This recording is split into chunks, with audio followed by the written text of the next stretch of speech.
Saudara, kekeringan yang melanda kota Parepare sejak beberapa bulan terakhir membuat puluhan hektar lahan kacang tanah yang berada di Akajenge terancam gagal panen.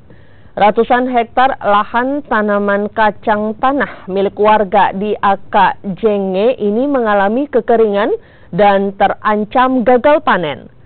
Satu-satunya sumber pengairan yang selalu diandalkan petani sekitar juga mengalami kekeringan. Warga pun terpaksa harus memompa air di sungai setempat yang juga nyaris kering.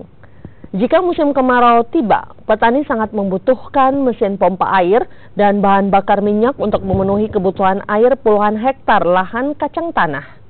Karenanya, para petani mengharapkan agar pemerintah dapat memberikan bantuan pompa air agar sebagian lahan dapat diselamatkan, sehingga tidak menimbulkan kerugian yang terlalu besar.